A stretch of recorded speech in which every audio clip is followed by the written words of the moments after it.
তো মুভির শুরুতেই দেখা যায় বোরখা পরে একটি মেয়ে ওষুধ কিনতে একটি দোকানে এসেছে, আর সেখানে তাকে একটা মহিলা অঙ্কিতা বলে তাকে ডাক দেয়। অঙ্কিতার নাম শুনেই সেই মেয়েটি দোকানে থেকে তাড়াহুড়ো করে বেরিয়ে যায়, কিন্তু তখনই একটি লরির নিচে চাপা পড়ে মারা যায়। মুভির দৃশ্য পরিবর্তন হয়। এখানে আর যে স্বর্ণজয়কে দেখা যায়, তার কাছ থেকে একটি ছোট্ট বাচ্চা ফোন করে জানতে চায়, তুমি কি বলতে পারবে ভগবানের কাছে চিঠি পাঠাবো কি করে? এমন প্রশ্নে স্বর্ণজয় কিছুটা অবাক হয়ে যায়, তবে কিছু বলার আগেই হুট করে লাইনটা কেটে যায়। কিছু সময় পর দেখা যায় ওই বাচ্চাটি খেলতে গিয়ে চোট পায়। তাকে ফার্স্ট এড দিতে একজন জুনিয়র ডাক্তার আসে, আর সেখানকার এক মহিলা এসে তাকে বলে, ম্যাডাম, ব্লাড ব্যাংকে এবার পরক নামের একটা ছেলের রেজিস্টার করে দিন, না হলে পরবর্তীতে বেশি কোনো আঘাত পেয়ে যদি রক্তক্ষরণ হয় তাহলে তাড়াতাড়ি রক্ত পাওয়াটাও অনেক কঠিন হয়ে যাবে। স্বর্ণজা সবসময় উপকার করে বেড়ায়, সে কখনো কারো দুঃখ কষ্ট দেখতেই পারে না। তবে স্বর্ণজার সাথে ছোটবেলায় একটা মর্মান্তিক ঘটনা ঘটে যায়। যখন স্বর্ণজা ছোট ছিল তখন তার মায়ের দ্বিতীয়বার গর্ভধারণের সময় একটি সড়ক দুর্ঘটনা ঘটে, আর এতেই তার বাবা আর তার পেটে থাকা বাচ্চাটি মারা যায়। অনাগত বাচ্চাটির জন্য স্বর্ণজার মা অনেক ভালোবেসে একটি লাল সোয়েটার বুনিয়েছিল, কিন্তু একই সাথে স্বামী আর বাচ্চাকে হারানোর শোকে স্বর্ণজার মা সহ্য করতে পারে না, তাই সে আত্মহত্যা করে নেয়। বর্তমানে স্বর্ণজা একটা প্রোগ্রাম চালায়, সেটির নাম ছিল যা ইচ্ছা তাই। সে এখন তার দিদিমার সাথে থাকে, আর তাদের বাড়িতে কাজ করার জন্য একজন মহিলাও থাকে, এবং তার ছেলে বাবাও স্বর্ণজাদের সাথেই থাকে।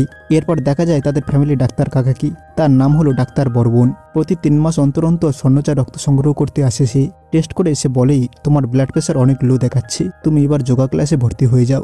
আসলে স্বর্ণজার ব্লাড গ্রুপকে গোল্ডেন ব্লাড বলা হয়, আর সেটা অনেক কম পাওয়া যায়। আর এই গোল্ডেন ব্লাড গ্রুপের সাথে সাথে স্বর্ণজার একটা গোল্ডেন হার্টও রয়েছে। এটা স্বর্ণজার সাথে যারা থাকে তারা সবাই জানে, কারণ স্বর্ণজা কারো কষ্টই দেখতে পারে না। যেমন ধরো অফিসের লিফটে যদি ওভারওয়েট হয়ে যায়, স্বর্ণজা সেখান থেকে রোজ নেমে যায়। তেমনই একজন দোকানদারের চায়ের দোকান ঠিকঠাক মতো চলছিল না, স্বর্ণজা সেটা বুদ্ধি করে বেচা কেনার ব্যবস্থা করে দিয়েছিল। স্বর্ণজা তার সে ডাক্তার কাকুর মতোই একটা যোগা ক্লাসে ভর্তি হয়ে যায়, আর সেখানে তার সাথে সাম্য নামের একটা ছেলের দেখা হয়। সাম্য আবার কিছুটা হাতে রেখা গণনা করে বলতে পারে, আর আস্তে আস্তে সাম্যর প্রতি সে দুর্বল হয়ে যায়। সাম্য স্বর্ণজার হাত দেখে এমন কিছু বলে দেয় যে যা স্বর্ণজার জীবনে সত্যিই ঘটেছে। স্বর্ণজা মনে মনে সাম্যকে ভালোবাসতে শুরু করে। আস্তে আস্তে দুজন দুজনের প্রায় কাছাকাছি আসতে শুরু করে, একসাথে ঘুরে বেড়ায়। এমনকি স্বর্ণজা মুখ ফুটে সাম্যকে মনের কথাটাও বলে দেয়, কিন্তু সাম্য কিছু বলার আগেই তার ফোনটা বেজে ওঠে, আর স্বর্ণজা তার ফোনের স্ক্রিনে ওয়াইফ নাম লেখাটি দেখতে পায়। এটা থেকে স্বর্ণজার আর কিছু বুঝতে বাকি থাকে না, তার চোখ ভরে জল চলে আসে, আর গাড়ি থেকে বেরিয়ে স্বর্ণজা তার বাড়িতে চলে যায়। তারপর স্বর্ণজা সাম্যর সাথে কথা বলাই বন্ধ করে দেয়। সাম্য অনেক চেষ্টা করলেও স্বর্ণজা ঠিকঠাক মতো কথা বলতে পারছিল না। হঠাৎ একদিন স্বর্ণজার ফোনে একটা অচেনা নাম্বার থেকে কল আসে। ওপাশ থেকে একটা মেয়ে বলে, আমি খেয়া, সাম্যর স্ত্রী। তারপর সে স্বর্ণজাকে একবার দেখা করার জন্য অনুরোধ করে, এতে স্বর্ণজাও রাজি হয়ে যায়, তবে সাথে করে বাবাইকেও নিয়ে যায়। তারপর স্বর্ণজা দেখে সাম্যর স্ত্রী হুইল চেয়ারে বসে আছে। সে বলে 10 বছর আগে একটা দুর্ঘটনার পর থেকেই তার এমন অবস্থা হয়েছে, আর খেয়াই প্রথম থেকে সাম্যকে স্বর্ণজার সাথে সময় কাটানোর জন্য বলছিল। এসব শুনে তো আবার স্বর্ণজার মনটা আরো নরম হতে শুরু করে। তারপর থেকে খেয়ার সাথে স্বর্ণজার খুব ভালো একটা বন্ধুত্ব হয়ে যায়, আর তারা দুজনেই একসাথে প্রায় সময় কফি শপে যায়। হঠাৎ একদিন সাম্য স্বর্ণজাকে ফোন করে বলে, তোমার সেই ডাক্তার কাকুর নম্বরটা একটু আমায় দাও। স্বর্ণজা কারণটা জিজ্ঞাসা করলে বলেই, খেয়া সুসাইড করার চেষ্টা করছি। এটা শুনে নম্বরটা দিয়ে দেয় সে, আর নিজেও সাম্যর বাড়িতে চলে আসে। সেখানে গিয়ে স্বর্ণজা জানতে পারে খেয়া সেই অ্যাক্সিডেন্টের জন্য আর কোনোদিনও মা হতে পারবে না। তারপর খেয়া আর সাম্য অনেক কষ্ট করে একজন সারোগেন্ট মা তার খুঁজে পেয়েছিল, কিন্তু যে মেয়েটি সারোগেন্টে মা হওয়ার জন্য রাজি হয়েছিল, সে এখন আমাদেরকে ফোন করে বলে সে আর আমাদের বাচ্চার জন্ম দিতে পারবে না, কারণ তার পেটে এখন নিজেরই বাচ্চা রয়েছে। আর এটা শুনেই খেয়া সুসাইড করে নিয়েছে। খেয়ার কাছে গিয়ে স্বর্ণজা দেখে সে একটা লাল সোয়েটার বুনে রেখেছে তার বাচ্চার জন্য, আর এটা থেকে স্বর্ণজার নিজের মায়ের কথা মনে পড়ে যায়, আর এতে স্বর্ণজার মন গলে যায়। আর এবার সে সব থেকে বড় একটা সিদ্ধান্ত নিয়ে নেয়, আর বাড়িতে এসে সবাইকে বলে যে খেয়া আর সাম্যর বাচ্চাকে নিজে জন্ম দেবে। এই কথা শুনে কেউ স্বর্ণজাকে সাপোর্ট করে না, কিন্তু তাও স্বর্ণজা সবার বিপক্ষে গিয়ে এই সিদ্ধান্ত নেয়। এরপর দেখতে দেখতে 9টি মাস কেটে যায়, আর স্বর্ণজা একটি সুন্দর ছেলের জন্ম দেয়। তবে বাচ্চার 2 মাস হলেই খেয়া আর সাম্য বাচ্চাটাকে নিয়ে যাবে, এটাই তারা বলেছিল। এরপর 2 মাস কেটে যায়, কিন্তু সেদিন সাম্য আর খেয়া খাওয়া দাওয়া করে তারপর বাচ্চাটিকে নেবে বলেছিল। তার আগেই তারা কাউকে কিছু না বলে বাচ্চাটাকে নিয়ে চলে যায়। স্বর্ণজা উঠে তাদের কাউকে না দেখতে পেয়ে সাম্যকে ফোন করে। সাম্য বলে, যাওয়ার সময় তোমার অনেক কষ্ট হতে পারে, তাই না জানিয়ে আমরা চলে এসেছি, তুমি কিছু মনে করো না। আর এরপর থেকে স্বর্ণজাও ভেঙে পড়তে শুরু করে, আর এটাই তো স্বাভাবিক। স্বর্ণজার সারাদিন ওই বাচ্চাটার কথাই মনে পড়তে থাকে। এই একটা কষ্টের মাঝেই আরো একটা খবর চলে আসে, তার ডাক্তার কাকা অ্যাক্সিডেন্টে মারা গেছে। এরপর কিছুদিন এইভাবেই কেটে যায়। স্বর্ণজাও আবার তার কাজে ফিরে যায়, আর আস্তে আস্তে সে নিজের জীবনটাকে গোছাতে শুরু করে। আর এভাবেই দেখতে দেখতেই 6টি বছর কেটে যায়। সিনেমা এবার বর্তমানে শিফট হয়। সেই বোরকা পরা মেয়েটি লরির ধাক্কায় মারা যায়। সেই দিন সন্ধ্যায় স্বর্ণচা তার পরিবারের সবাইকে নিয়ে নিউজে দেখছিল যে অঙ্কিতা সেন নামের একটা মহিলা লরির নিচে চাপা পড়ে মারা গেছে। তবে অঙ্কিতা বলে যে মেয়েটার কথা বলা হয়েছিল সেখানে খেয়ার ছবি দেখাচ্ছিল নিউজে। আরো বলা হচ্ছিল যে এই অঙ্কিতা আর তার স্বামীর বিরুদ্ধে শিশু পাচারের অনেক অভিযোগ রয়েছে। আর যে মেয়েটিকে দেখে অঙ্কিতা পালিয়ে গিয়েছিল সেই মেয়েটিও একবার তাদের সারোগ্যান্ট মা হয়েছিল। এত কিছু শুনে স্বর্ণচার মাথায় যেন আকাশ ভেঙে পড়ে। তারপর বাবাইকে নিয়ে স্বর্ণচা থানায় চলে আসি আর সব ঘটনা পুলিশদেরকে জানায়। তারপরে পুলিশ স্বর্ণচার কথা মতো খেয়া আর সাম্যর ঠিকানায় চলে আসি। গিয়ে শুনি তারা ফেক নাম ব্যবহার করে থাকতো। তাছাড়া হাসপাতালে যত ফাইল ছিল সবকিছুই জাল, আর সেখানেই তাদের ফেক আইডিয়াও দেওয়া ছিল। আর সাম্যর কোনো ছবি পুলিশও কোথাও খুঁজে পায় না। আর তখনই বাবাইয়ের কিছু মনে পড়ে যায়, আর সে বলে লাস্ট দিনে খাওয়া দাওয়া করার সময় সবাই মিলে একটা সেলফি তুলেছিলাম। তবে সেই ছবিটি ঠিক করে দেখার পর তারা বুঝতে পারে সেখানেও সাম্য নিজের মুখটা লুকিয়ে রেখেছিল। এরপর হঠাৎ স্বর্ণচার মনে পড়ে যায় খেয়া অনেক ভালো ফেসিয়াল করত, আর সে স্বর্ণচাকে একটা কিট উপহার দিয়েছিল। স্বর্ণচা সেটা ব্যবহার করেনি, ওটা এনে পুলিশদেরকে দেয়। তবে তাতে কিছু সাহায্যও হয় তাদের, যেটা কিনা পরে জানতে পারবেন। এরপর একদিন রাতের বেলা যখন সবাই ঘুমিয়েছিল তখন মাস্ক পরা কেউ স্বর্ণচার বাড়িতে ঢুকে পড়ে আর স্বর্ণচার রুমে চলে আসে। এরপর তার উপরে কিছু একটা দিয়ে আঘাত করতে যায়, কিন্তু বাবাইয়ের ঘুম ভেঙে যাওয়ায় সেই লোকটাকে দেখে ফেলে আর পেছন থেকে এসে সেই লোকটাকে থামানোর চেষ্টা করে। তখন লোকটি বাবাইয়ের ঘাড়েই সেই ইঞ্জেকশনটা পুশ করে দেয়। তবে ধস্তাধস্তির সময় বাবাই খেয়াল করে ওই লোকটির গলায় সোনার একটা চেন আর হাতে একটা সূর্যের ট্যাটু রয়েছে। আর পরদিন স্বর্ণচা থানায় যায় ইন্সপেক্টরের সাথে কথা বলতে। তখন ইন্সপেক্টর তার বাড়ি থেকে আনা টিফিন থেকে স্বর্ণচাকে ভাতের বক্সটা দেয় আর বলে এটা তুলাই পাঞ্জি জাল, এটা শুধুমাত্র আমাদের দেশের বাড়িতে হয়, খেতে খুবই সুস্বাদু। আর এই তুলাই পাঞ্জি জালের নাম শুনে স্বর্ণচার মনে পড়ে যায় খেয়াও এর কথা বলেছিল। একদিন খেতে খেতে খেয়া বলছিল এটা তুলাই পাঞ্জি চাল, তাই না? আমি এই চাল খেয়েই বড় হয়েছি। এসব কথা শুনে পুলিশ বলে এমন কথা তো শুধুমাত্র রায়গঞ্জের মানুষই বলতে পারে। তারপর বাড়ি ফিরে স্বর্ণচা রায়গঞ্জে যাওয়ার জন্য তৈরি হতে শুরু করে। বাবাও তার সঙ্গে যেতে চায়, যদিও স্বর্ণচা তাকে নিতে চায়নি, তবুও জোর করে বাবাও তার সঙ্গে চলে যায়। রায়গঞ্জে অনেক খোঁজাখুঁজি করেই তারা একটা বাড়িতে আসে। তার খোঁজ নিয়ে জানতে পারে খেয়ার আসল নাম হলো রাবিয়া খাতুন আর সাম্যর নাম হলো সুশীল। তারপর তারা রাবিয়ার মায়ের সঙ্গে কথা বলে।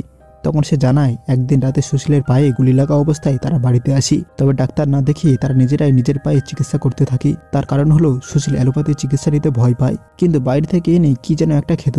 এরপর যেই ঘরে সাম্যরা থাকতো সেই ঘর তারা তল্লাশি করতে শুরু করে আর দেখতে পায় একটা বোতল রয়েছে, আর সেটা সেই একই ব্র্যান্ডের যেটার ফেসিয়াল কিট স্বর্ণচাকে দিয়েছিল।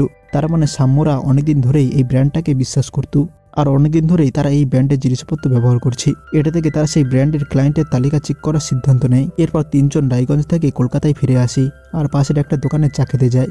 এমন সময় একটা বল এসে স্বর্ণচার পায়ে পড়ে। সেটা থেকে স্বর্ণচা ও বলটা পায়ে দিয়ে শট মারে, কিন্তু সেটা একটা ছেলের মাথায় গিয়ে লাগে।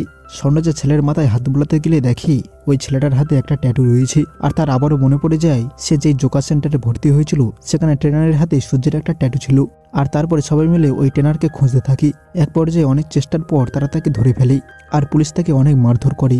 আর লোকটা বলেই সে বাচ্চা পাচারের ব্যাপারে তেমন কিছুই জানে না, শুধু স্বর্ণচার ফ্যামিলির ডাক্তার তাকে বলেছিল যোগা সেন্টারের সাম্যর সাথে স্বর্ণচার পরিচয় করাতে। আর তাছাড়া 3 মাস পর পর স্বর্ণচার যে রক্তটা তারা নিত সেটা অনেক দামে বাইরে তারা বিক্রি করত। তার কারণ হলো স্বর্ণচার গোল্ডেন ব্লাড, আর এমন রক্ত পৃথিবীতে হাতে গোনা কয়েকজনেরই আছে। আর তাই এই রক্ত নিয়ে বিদেশিরা এক্সপেরিমেন্ট করে, এই কারণেই এই রক্ত এত দামি। আর স্বর্ণচার এই ব্লাড রিপোর্ট দেখে এক বিদেশি তাদেরকে অফার করেছি স্বর্ণচার কাছে তার একটা কাপল পাঠাবে আর স্বর্ণচাকে সারোগ্যান্ট মা হতে হবে। এসব কথায় যদিও ডাক্তার বর্বন প্রথমে রাজি হয়নি, কিন্তু তখনই সেই এজেন্ট তাদেরকে ভয় দেখায় যে তাদের এই রক্ত বিক্রির কথা সবাইকে বলে দিবে তারা, আর তার প্রাণনাশের হুমকিও দেয়। এবং এই কারণে ডাক্তার বর্বন রাজি হয়ে যায়। আর স্বর্ণচার গর্ভে যে সন্তানটি ছিল তারও একইভাবে রক্ত হয়েছে, গোল্ডেন ব্লাড। আর এই বাচ্চাটা কেনার জন্য অনেক বড় বড় কোম্পানি থেকে বিশাল বিশাল অফার এসেছিল, কিন্তু সাম্য বাচ্চাটিকে খুঁজে পায়নি। আর বাচ্চাটিকে খুঁজে পাওয়া যায়নি বলেই সেই এজেন্টের লোকেরা সাম্যর পায়ে গুলি করেছিল। আর এই বাচ্চাটিকে যদি না খুঁজে পাওয়া যায় তাহলে সাম্যকে তারা মেরে ফেলবি। ট্রেনার আরো বলেই সে সাম্যর কথাতেই স্বর্ণচার বাড়িতে গিয়ে তারা তাকে অ্যাটাক করেছিল। এসব ঘটনা শুনে স্বর্ণচা কেমন যেন সবকিছু গুলিয়ে ফেলে আর সে ছুটে ওয়াশরুমে চলে যায় এবং কান্না করতে শুরু করে। অন্যদিকে দেখা যায় সাম্য একজন মহিলাকে তার স্ত্রী সাজিয়ে ওই পরক নামের ছেলেটিকে অ্যাডাপ্ট করে সেখানে থেকে নিয়ে যাচ্ছে। এদিকে স্বর্ণচা বলে আমার আর আমার ছেলের ব্লাড অনেক রেয়ার, তাই তো তার রক্ত ব্লাড ব্যাংকে অবশ্যই রেজিস্টার করা থাকবেই। আর এই কথা অনুযায়ী পুলিশ খোঁজ নেয় আর তারা জানতে পারে এরকমের ব্লাডের একটা ছেলে আছে অনাথ আশ্রমে। বয়স 5 থেকে 6 বছর হবে আর তার নাম হলো পরক। এটা শুনেই তারা সেখানে ছুটে চলে যায়। তবুও গিয়ে শুনেই একজন কাপল এসে পরককে অ্যাডাপ্ট করে নিয়ে গেছে, তবে তারা কোনো ডিটেলস দেখাতে রাজি ছিল না। তবে স্বর্ণজা তাকে শুধুমাত্র জিজ্ঞাসা করেই সেই লোকটার পায়ে কি কোনো অসুবিধা ছিল, যা শুনে সেই অনাথ আশ্রমের ইনচার্জ বলে, হ্যাঁ, লোকটা তো হুইল চেয়ারে বসে এসেছিল, তার মানে তো আপনারাও কি চেনেন, তাহলে নিজেরাই তার সঙ্গে যোগাযোগ করে নেন। কথাবার্তার মধ্যেই ইন্সপেক্টরকে ফোন করে কেউ জানায় সেই আয়ুর্বেদ ওষুধের 8টা পার্সেল আসতো কলকাতায়, তবে তার মধ্যে 6টাই একটা মুদি দোকানে নিয়ে যেত। এটা শুনে সে অর্ডার দেয় তাড়াতাড়ি যেন পুলিশ সেই দোকানে চলে যায়। পুলিশ ওই দোকানে গিয়ে জিজ্ঞাসাবাদ করতে থাকে, আর ঠিক তখনই সেই মহিলাটাও সেই দোকানের দিকে আসছিল, যেখানে সাম্যর স্ত্রী সেজে পরককে অ্যাডাপ্ট করে নিয়ে এসেছে। পুলিশ দেখেই সে পালানোর চেষ্টা করে, কিন্তু তাকে পুলিশ ধরে নেয়। এদিকে সাম্য পরককে সেই এজেন্টের কাছে নিয়ে আসে। তারা পরককে একটা নির্জন জায়গায় নিয়ে এসেছে, আর কিছুক্ষণের মধ্যেই সেখানে পুলিশ এসে পড়ে। স্বর্ণজা আর বাবাও সেখানে চলে আসে। ওদের দেখতে পেয়ে সাম্য পরককে নিয়ে পালানোর জন্য রেডি হয়ে যায়। বাবা এসব নিচ থেকে লক্ষ্য করে আর সে উপরে দৌড়ে যায়। এদিকে পুলিশরা বিদেশি এজেন্টকে অ্যারেস্ট করে ফেলেছে। অন্যদিকে পরককে সাম্যর কাছ থেকে নিয়ে বাবাই আর পরক উপর থেকে নিচে পড়ে যায়। স্বর্ণজা ছুটে গিয়ে দেখে বাবাই সেখানেই মারা গিয়েছে। তখন তাড়াতাড়ি করে তারা পরককে হাসপাতালে নিয়ে যায়। সাম্যকে সামনে থেকে স্বর্ণজা পাগলের মতো আচরণ করতে শুরু করে, অনেকগুলো চর থাপ্পড়ও মারে, এমনকি পাশে পড়ে থাকা ইট উঠে তাকে মারতে যায়, কিন্তু ইন্সপেক্টর তাকে বাধা দেয়। পরককে সবাই মিলে হাসপাতালে নিয়ে যায় আর স্বর্ণজা পরককে রক্ত দেয়, আর তারপর বাবাইয়ের শেষকৃত্য সম্পন্ন করে। এরপর দেখা যায় 2 মাস পরের ঘটনা। স্বর্ণজা সেই অনাথ আশ্রমে থেকে অফিসিয়ালি পরককে দত্তক নিয়ে নেয়, আর স্বর্ণজাকে আশ্রমের ইনচার্জ একটা লাল সোয়েটার দেয় আর বলে, পরককে একজন ডাক্তার আমার কাছে ডেকে গিয়েছিল, আর তখন এই লাল সোয়েটারটা পরক পরেছিল, আর আমি সেই সোয়েটারটা খুব যত্ন করে রেখে দিয়েছিলাম। সেই দিন ওই ডাক্তার আমায় বলেছিল, বাচ্চাটার অনেক বিপদ, আপনি একদিনের জন্য একটু রাখুন, আমি পরদিন এসে নিয়ে যাব, আর বাচ্চাটার ব্লাড গ্রুপ অনেক দুর্লভ, আর এই কথাটা আপনি কাউকে বলবেন না। এই কথা বলে সে সেখানে থেকে চলে গিয়েছিল, কিন্তু সে আর কখনো নিতে আসেনি। তার মানে সেই রাতে ডাক্তার বর্মনই এই অনাথ আশ্রমে পরককে রেখে গিয়েছিল। তবে সেই দিনই ডাক্তার বর্মনকে খুন করে অ্যাক্সিডেন্টের নাম দিয়ে দেওয়া হয়েছিল। তার মানে পরককে বাঁচাতে ডাক্তার তাকে লুকিয়ে এই অনাথ আশ্রমে দিয়ে গিয়েছিল, এবং রাস্তায় তাকে খুন করা হয়, যেটাকে মার্ডারে রূপ দেওয়া হয়েছিল। এরপর অনাথ আশ্রম থেকে স্বর্ণজা পরককে নিয়ে যায় আর তার সাথে হাসি খুশি জীবন কাটাতে শুরু করে, এবং এটার সাথে এই মুভির সমাপ্ত হয়ে যায়। তো বন্ধুরা, কেমন লাগলো আজকের মুভির গল্প অবশ্যই কমেন্ট করে জানাবেন। দেখা হবে পরের ভিডিওতে। Till then, bye by.